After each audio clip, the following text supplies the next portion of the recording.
Hey everyone, this is Dave Cohen on Guitar Tales. We have a very special guest this week, Joel Hoekstra. We will get into all the details because this is one of the most accomplished guests we've had on the show so far. Thank you for joining us.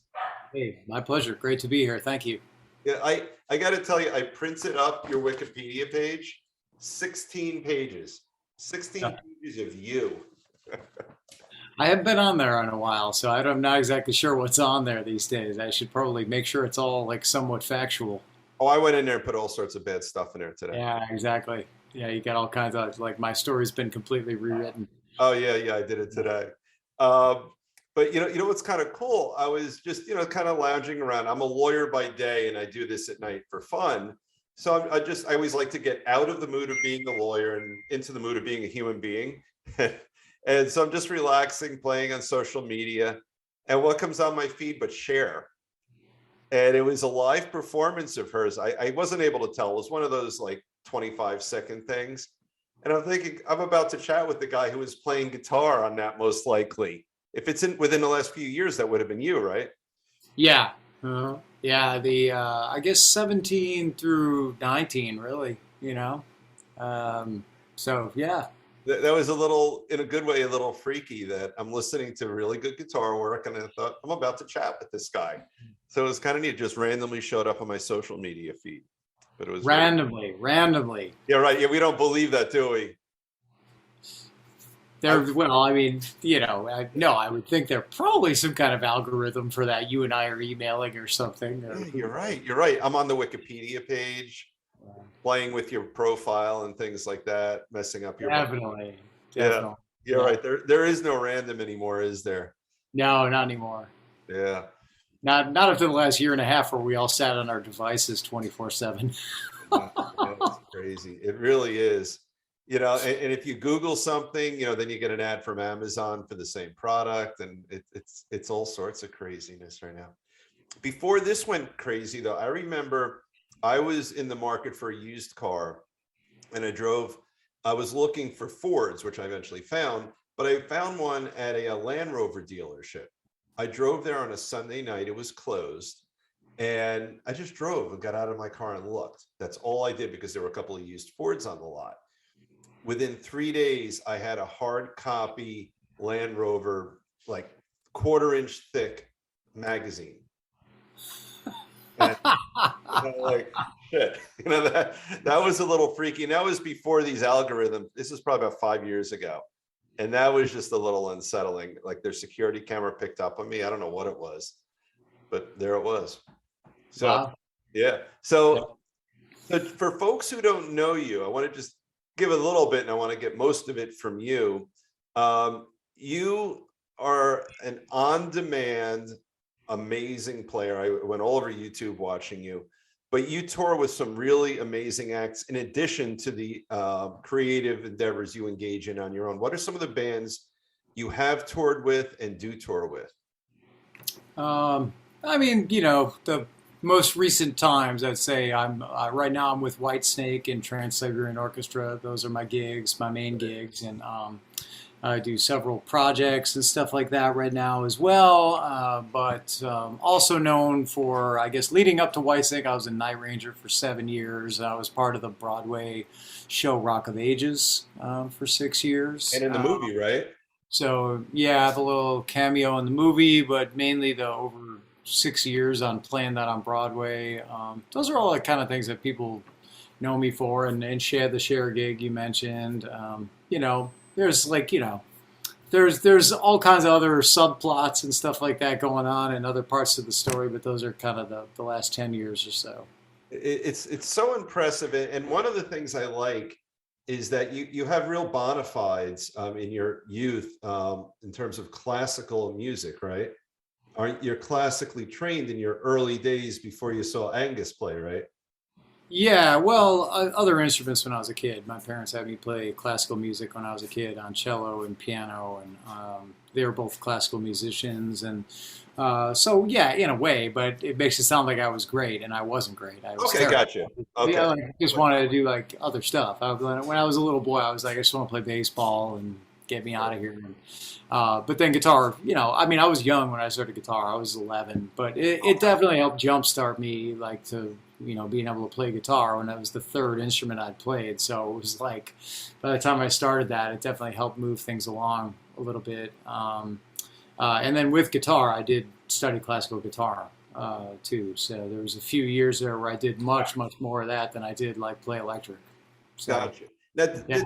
did there come a time when if you were to put humility aside, where you started to get the sense, hey, I think I'm really good, or I think I can be really good? That's like definitely attached to youth. It's like the older I get, the worse I realize I am. But like when you're young, you're super cocky and think you're great, even when you're Right. terrible. When you really, in actuality, are like awful. Right. So yeah, I'd say that's the way that's worked for me. It's like I'm operating on a curve where the older I get, the ego continues to go down. Yeah, well, that's the thing. The more ignorant we are, the less ignorant we realize we are. Yeah. Well, I mean, especially with something like music that's so infinite, I mean, there's really no end to where you can go with it or how good you can get with it, and so many great players out there. And nowadays, with everything we were talking about earlier in the lesson, I guess the positive side is you can access great talents from all over the world, like Right. the click of a computer or whatever, or your phone. And when I was a kid, you were basically just kind of comparing yourself to the people in your neighborhood or that went to your school. True. That was kind of all we had. So, I guess that's great for keeping you humble too, man. You surf around Instagram for about 15 minutes, you realize, like, It's man, I better practice a little bit. I know there's some people doing ridiculous stuff. There's some kid who's playing an acoustic guitar. And he has this sort of flamboyant style where he's sort of slapping, not slap bass kind of thing, but everything is very dramatic. Yeah, But percussive on the instrument. And yeah, percussive on the There's a lot of amazing performances like that worked out. Those one man, it's like solo guitar versions of things these days that you see online that are just kind of like, I know it's that crazy. explodes. I mean, I grew up with a little bit of that happening and messed around with a little bit of that here and there, but for the most part, I've definitely been somebody who's been in bands and been a part of. It's everybody's got their own journey to take with these things, and for me, it's been about not letting the window shut on being able to make a living doing it. Right. Has always been the main focus of it, and that's and then just from there, like pushing it as far as it'll go. Really, I mean, it's just kind of one of those things where when it does work out, and you realize like, oh, I'm actually going to be able to do this with my life. Then, I mean, that was always the fear. It was like it took me a really long time to have things work out to the point where I felt like I'm going to be okay. This is what I'm going to do. It is your day job. Right. I wasn't going to have to go do something else. That was always Yeah. kind of my definition of success would be able to like get through my life just being able to do this and not have to like go like wait tables or something. Not that there's anything wrong with that, as they would say on Seinfeld. But I mean, it's that's always just kind of been my focus. I've been a real kind of like working class guitar player, man. Just kind of when I was in my 20s, there's a lot of teaching. I had 70 students a week and took what gigs I had in the Chicago suburbs where I was living at that time, and but always like working really hard, And then when I came to New York to do this theater show called Love Janis about Janis Joplin, that's why I came out here. Okay. That was my first time of only performing and not teaching to supplement, or vice versa. Because really, it was always kind of teaching and then using performing to supplement that. It was pretty much the focus, Did And teaching then help your craft? what's that? Did teaching help your craft, do you think? Yeah, because it kept me on it. I mean, when you teach, you play guitar 5-6 hours a day. There might be some of it that's a little bit better for you than others, but the bottom line is you're still playing guitar 5-6 hours a day. That's better. For me, there was like those two approaches. Like you can make your living with your guitar and try and get there, or you can hold down a day job and try to get somewhere big with it. Make the business connections to. Yeah. There was always those two approaches, and I always went with the make a living with the guitar thing. That was always more my goal than the. I watched a lot of friends who would get the day job and they'd say, no, no, no, this is just to support me as a guitar player while I'm doing this. And then you just watch the day job completely consume their life and they Right, barely right, play right. their guitar. And so for me, it was always smarter just to make guitar my thing and just like, we'll take it as far as it'll go. And as it turned out, I can't really complain, you know. Well, it seems like you've kept yourself busy, and the question that's running through my head is: was it like something like stopped on a dime and turned where suddenly you became in demand, or was it sort of a slow thing? Slow, totally slow. Yeah, like that's like to the point where you barely notice. It's just like Okay, each individual gig that you get, you feel like you're taking a step. But there was never, you know, some, well, you can look at it a bunch of ways. You can look at it as a bunch of big breaks, or you can look at it as a bunch of smaller breaks, you right, know. right, right. But yeah, I'd like to say it's just kind of, I mean, the story kind of as it would go would be like that gigging in the Chicago area to getting Love Janis out here, kind of doing some oldies bands like playing in the Turtles and Big Brother and the Holding Company, because their guitar player Sam was the music director of Love Janis, and Okay, so I got kind of pulled into doing a little bit of that. And one of my subs on that show played with the Turtles, so I started as a fill-in and ended up being in there, and then all the while back in Chicago playing with Jim Peterick, who would play his once a year, twice a year events, these world stage events in his house band, and that really led to Night Ranger at the time. tell me, let's slow that one down. So, what's the Night Ranger connection? How did that occur? Yeah, so well, Jim Peterick, who most people would know from the band Survivor, Right. also founded the Ides of March. So he wrote a lot of big songs. Just he wrote "Eye of the Tiger" and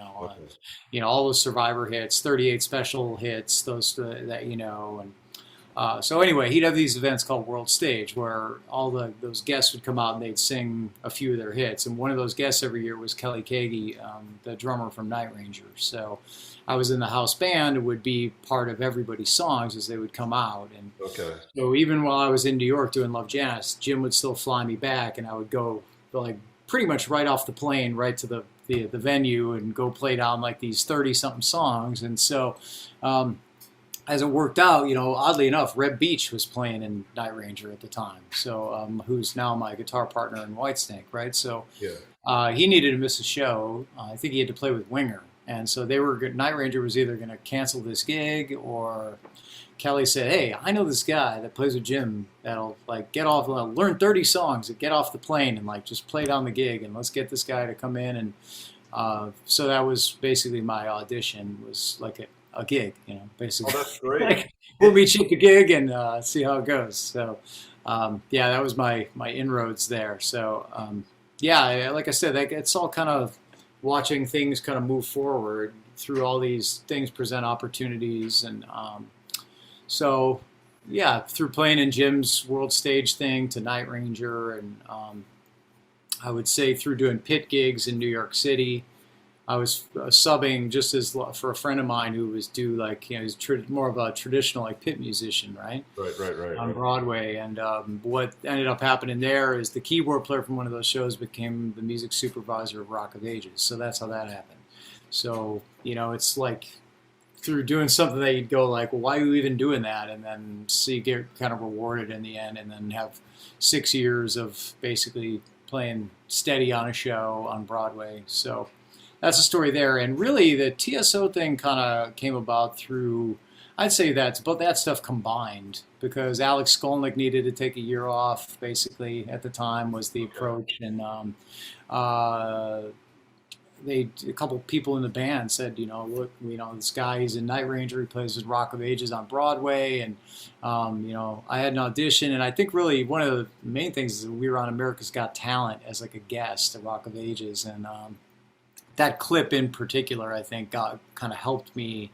Paul O'Neill, I think, was maybe hesitant on my audition thing because I wasn't doing stage moves or anything. I was just kind Okay. of, as odd as it sounds, I do have a hard time doing that without an audience there. It's like somebody pulls out a flip phone at the time or like a Oh, right, right, right. camera, and I'm like, I'm not playing with a band. I'm not playing in front of an audience. Like I can't, Yeah, you have to be can't. organic about I it. can't act like I'm playing for an arena right now. I felt silly. So, I think there were some reservations about my stage presence, and then I was on that show, and Paul saw that I could perform as well as play, and so that helped me there. That little clip, but that's kind of how all those things developed, and then the Cher gig was really uh, Whitesnake taking a year off for David to have surgery, have knee surgery, and my friend Justin Derrico recommended me to Cher's guitar player for like a fill-in because I just was like, hey, I texted a bunch of people who I could think of that were like in the scene and just like, I'm free. you hear anything? I got Yeah, kind of an empty year. I'm looking to just build a year. That ended up being a really fun year. I mean, it was really interesting to kind of build a year from like, I had TSO kind of November, December, but you're looking at like 10 months of like, man, I can't stay around for 10 months. So I had a lot of fun. I did a lot of really like random things that year and built a lot of cool stuff. And it was a good challenge to do that. And one of the things was the Cher thing. And that was supposed to be just like a few gigs and ended up really turning into a few years. So you did the residency with her too, right? yeah, I mean, the residency is always divided up into these like 3 week periods, basically 2 3 week periods. So yeah, basically my time there was a lot of the Vegas stuff and then some of the touring, like a couple of the runs of actually taking it out because that Mamma Mia 2 or one of the Mamma Mia movies came out. So she, oddly enough, oh, that's right. I went forgot. for that Here We Go Again tour, right? So which I thought, man, this is too weird, you know, when you got Here I Go Again with Whitesnake and now I'm on the Here We Go Again tour with Cher. Right, that's right. And what was it like being in sort of different genres like that? Does it matter one way or the other? Is it easy for you to slide from rock to something much? Well, that was one of the cool things about the Cher gig for me at the time because, you know, I grew up learning how to play a bunch of different stuff, taking like every gig there was basically. And so I've done a lot of different styles. And so lately, obviously, all the stuff that took off was like my initial love, like the hard rock stuff, right? So, which is great because that's what I probably prefer the most, honestly, you know, like it's what I grew up on. But at the same time, there's times where it's like, hey, it'd be nice, you know, it was fun to play some different styles and not have people like judge you and stuff like that, right? It was like appropriate for me. Like fun to get back into like playing disco for like a song with her and stuff like that. And I would think percussively, it's probably going to stretch your muscles a little bit, right? That's a slightly. I mean, it's a fun guitar gig to play because the material spans like 4 generations. It's not like it doesn't all sound the same. It's like real stretched out. So there's a lot of different styles in there. Technically not nearly as demanding as like Whitesnake or TSO, but in terms of being able to cop the feel of each of the songs and then be able to like perform when you step out. It's a different, that gig is different in that you're in the back on a bandstand for the gig and then you basically step out those like 2 moments or 3 moments and it's either just you or it's like you and Cher. So it's like, okay, this has got to be like, you know, those moments kind of like define how good the gig was. You know, by the end of the gig, it was like, how did the moment go when I was out with her? Because the rest of it, you know. How would that feel being with someone that intergenerationally iconic? Were you nervous at all? Like the first few times when you would be just you and her on the stage or in the front? Yeah, I mean, I would say not like not nervous, but like aware because she would rarely like repeat the same stage moves in those moments. So I definitely didn't want to become known as the guitar player who knocked over Cher accidentally on stage. You know, problematic. Yeah, on like TMZ or something like that. Right? So I definitely grew like a third eye out, or third and fourth eyes out of the side of my head, making sure to like stay out of her way. Because I mean.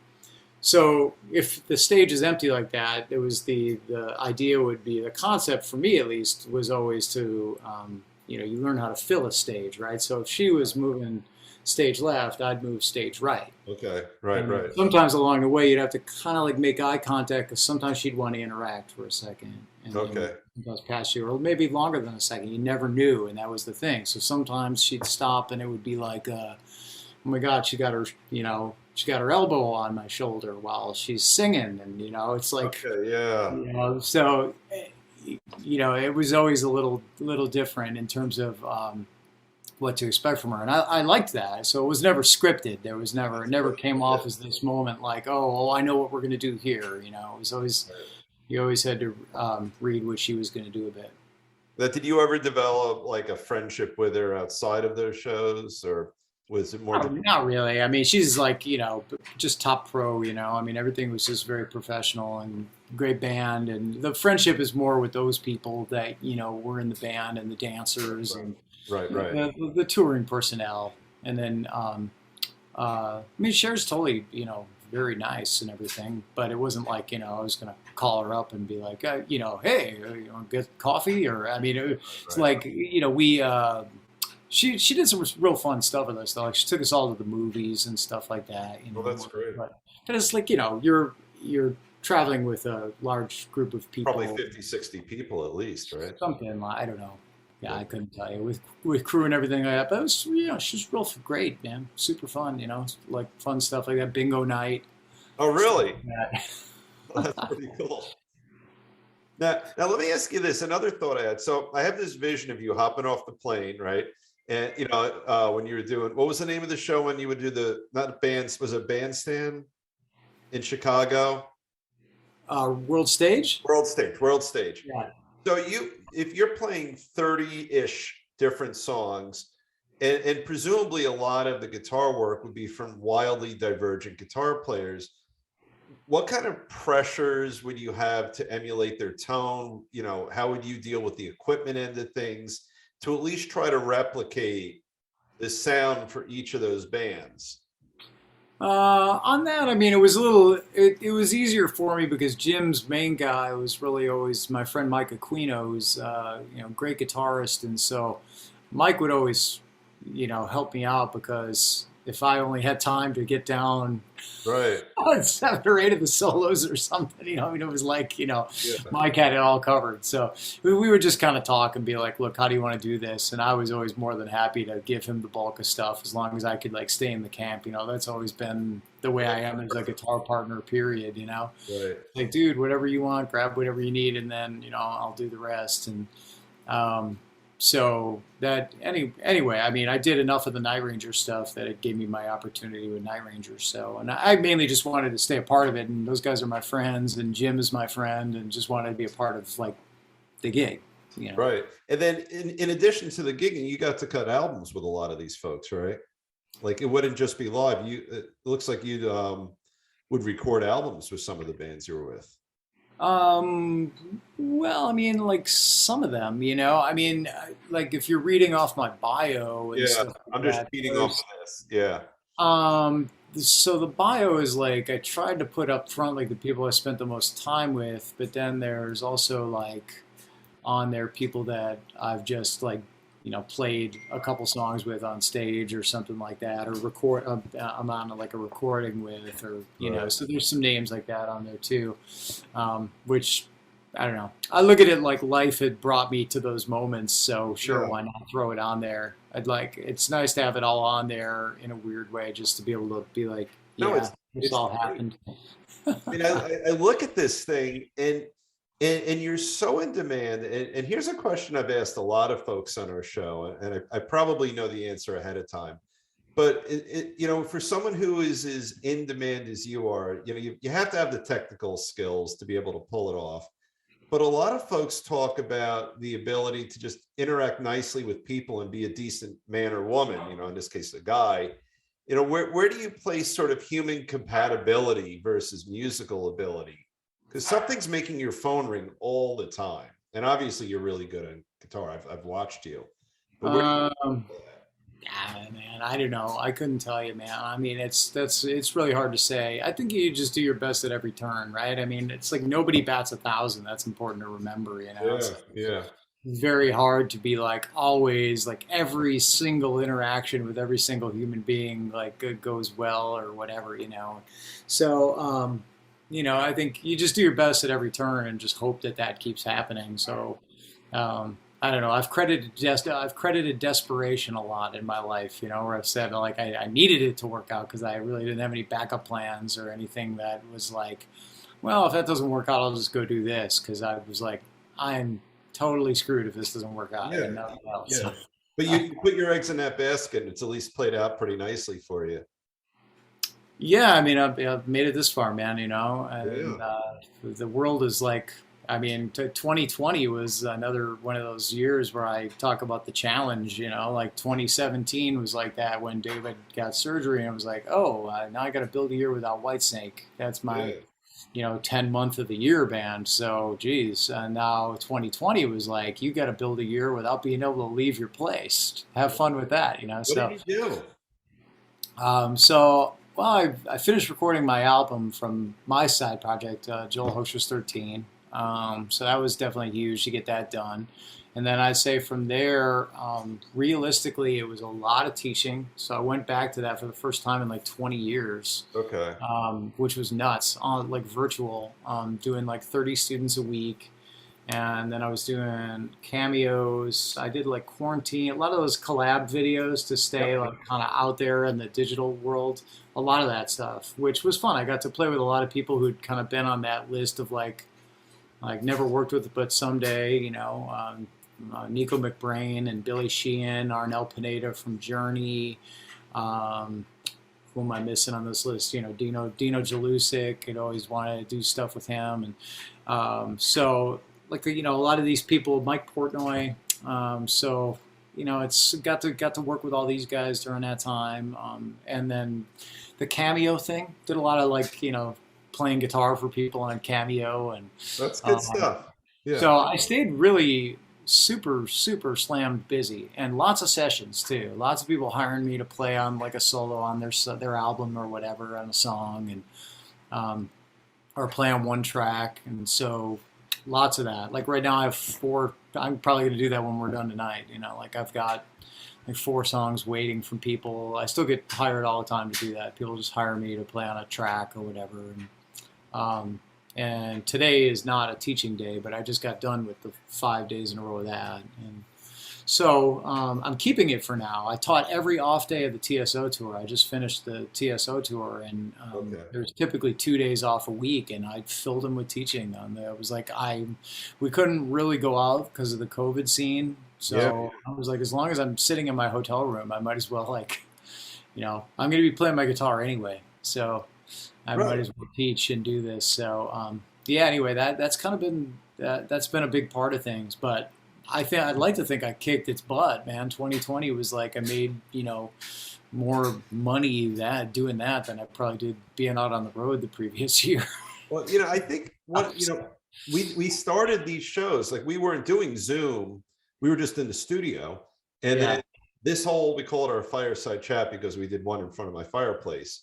But COVID forced us all, I think, to be a little resourceful and really tap into our creativity. And I think we had to work really hard to keep that work ethic going really in a situation that begs us to be couch potatoes.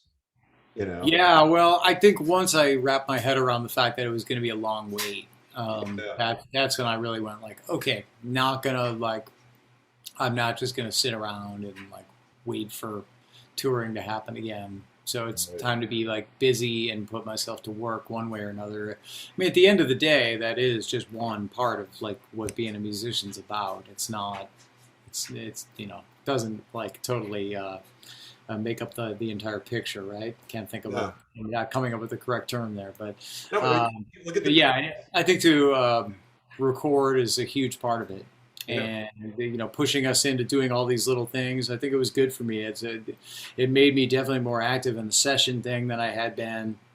I'd been a little like lazier on that because I'd always be touring or have a tour coming up and just say I'm kind of too busy right now. And certainly cameos and lessons. I really wasn't doing much of that at all, like just a very little bit. And now I kind of see like, hey, that's still a very valuable thing to be able to do because I did it for so long that I'm still like, you know, I guess pretty good at teaching. I'm able to still actually articulate my thoughts and because I had 10 years or so of doing that 70 students a week, right? It's a lot. That's a real lot. And That's a lot. Yeah. and the cool thing is, like when you're playing out, you're making people happy, you're spreading joy by, giving them music. But when you're teaching, that's a whole different level because you're setting up a whole army of musicians to make other people happy and themselves happy with music. You know, you think Yeah, of well, it, you're helping other people kind of realize a lot of what their dreams are with music, which right? is fun, you Yeah, know, and cool. And everybody's got different ambitions. You know, my thing is I always preach what worked for me, and that's the consistency. You know, when you mhm, play guitar, I always tell people the number one thing is that to try and play your guitar every day while you're taking lessons from me. Try to play your guitar every day, and that's harder than it sounds because people might be like, "You mean I could just pick it up and play for 2 minutes?" Yeah, right, right. but the thing is that if you do that, if you do play every day, I've never known anybody that played every day that wasn't good Yeah, ever. So I mean, it's like just do that. And I'm like, there's gonna be times where you're gonna look at it and be like, no way! I just worked right, 12 hours. I just had the worst day ever. right. I'm like, Or I don't like what's coming out of my own hands right now. if you Right, can go over to your guitar and pick it up for 2 minutes, then you're still gonna be the person that wins the battle. So you just got to be the person that keeps picking it up no matter what. yeah. People get themselves, they set themselves up with unrealistic expectations, I think, Mhm. because the bottom line is the window probably shut on a lot of them if they're adults to be able to become a professional. Um, and so it's a different thing than I was, for me, I was trying to scoot through before the window shut, right? Right, right, And right. kind of got through. Now they're sort of like just trying to find a way to make it a good hobby. So if there's somebody who's saying to themselves, I'm going to still work this long job and have my family and I'll practice 3 hours a day while I'm taking lessons from this guy, that might not work out for them. Like, I mean, they might find out after 2 days or 3 days that that's burnout level. And then they go, Yep. all right. So that's why I just tell people like, look, just, make it every day and it'll fit into your life. You just got to make it part of your life. That's all. Yeah. Yeah. I know a lot of folks who picked it up in their 40s and even 50, and they've stuck with it. It's still bottom line is it's still a great hobby, It's like it Yeah. doesn't, playing guitar doesn't have to be on a professional level. And you don't even have to um, you don't even have to be a pro to be good. I mean, there's a lot of great amateur players out there too, They like really are. still achieve like greatness and still work some other gig. It's Yeah. like that's fine. I have a buddy of mine in high school. We were talking before the show started. I went to the same school as Steve Conti, but one of my other friends, what day one, he had never touched a guitar. Day 365, he was playing Mood for a Day on a guitar he built himself with his own hands. Wow. And Cool. he's an engineer lawyer now. Like he doesn't do it for a living, Yeah. but just that sort of level of skill and devotion and technical expertise and all that. And he just stuck with it all these years, and he's still a great guitar player, but I don't think he's ever had a gig. He just does it for himself, but he gets joy out of it. Yeah. Yeah. I mean, bottom line is it's still a great hobby. It doesn't have to be Yeah. like somebody's living all the time, to be worthwhile like pursuing. So anyway, that's kind of a lot of the teaching mindset is having to think about that, like where it is for most people. Now, some of my students are younger and they might still have the potential to be like professional guitar players too if they want to do that. Right. That's a pretty brutal thing these days, though, man. It's a whole different The world now, right? the money is very fleeting. Yeah. It's really hard to make money like playing live or recording. So like, how do you do it? The recording is really hard now, I would think, if you're a new one, because The streaming thing is just brutal. Yeah. yeah, I know it's crazy. So what do you have next on your horizon for 2022? So let me pull up my calendar because I should actually probably be like accurate when I tell you. Like, There we go. so I'm doing some dates like coming up right now with Broadway's Rock of Ages band, right? So that's really just like for me, that's just going back out the band from the show. We just play the full length versions of the cover songs, right? So it's like I get to do a cover gig kind of vibe with my friends who I did the gig with. That sounds cool. So anyway, I got one of those coming up in Jersey, a private event in New York City. I'm doing the Monsters of Rock cruise in February. I've done that for years now. That's kind of like one of my annual That's go back and do it. That's a lot of fun. So I play a set on there, an acoustic set that's called the Hangover Jam, and I give away free Bloody Marys to everybody that comes, and oh, give that's away great. give away merch and just it's a blast. And then we play basketball against the cruisers and stuff too. That's one of my other little things in there.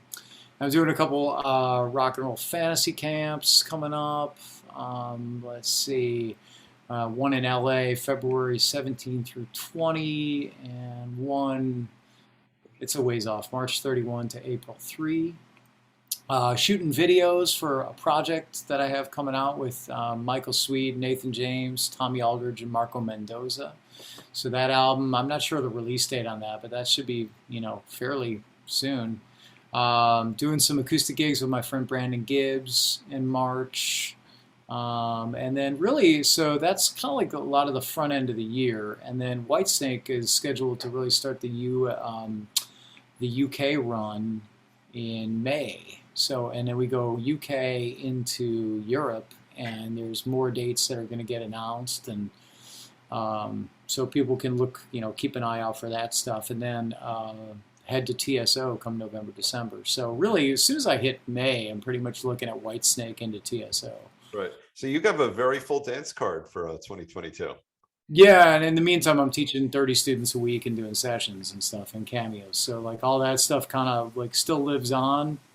Just you never know what COVID is going to do to all this stuff, right? So I mean, it's kind of like I'm assuming that we're going to just kind of keep things open though, and it seems like no matter what, we're going to keep like trying to plug forward through it at this moment. So I'm feeling pretty good about it. I'm feeling like it's going to get into a milder phase, and that's what I'm reading about too. So for all our sake, I hope that's our future. Hopefully. Yeah, you never know these days, man.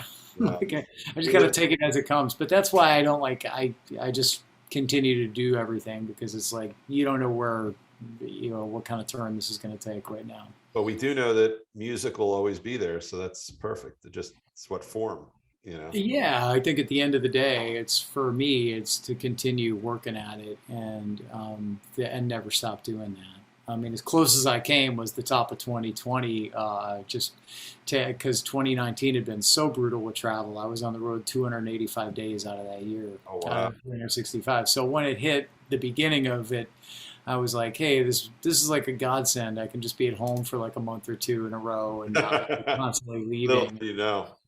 Yeah, little did I know. Exactly. Yeah. And then when I was at home for like a year and a half, I was like, yeah, maybe this is a bit much. But Right. yeah. Anyway, which I was, actually more than happy to lay low and kind of wait until real stuff got going. I wasn't the guy banging like at the first gig to be available. It's kind of like, yeah, I'm fine until Whitesnake and TSO. I definitely missed doing that stuff. Well, that's good stuff. Now, let me ask you, how can people find your stuff, so to speak? Just look it up by your name, website? I do all the social media stuff except TikTok. I can't bring myself to do that. I'm not We're going both to do a little old for it, right? Yeah, exactly. But I do Facebook and Twitter and Instagram, and so people can hit me up there. But I also have a .com still. People can go to my website, joelhoekstra.com, and link over to any of that stuff from there. And you can even email me through there if you get contact. So that's how people can get in touch if they want to take lessons and that kind of stuff. So. Well, that's perfect. I got to say, it's been a lot of fun chatting with you tonight. Cool. Yeah, likewise. Thank you. Appreciate it. Absolutely. We'll keep our eyes open for you. Have a great night. Thanks so much. You too. Appreciate it.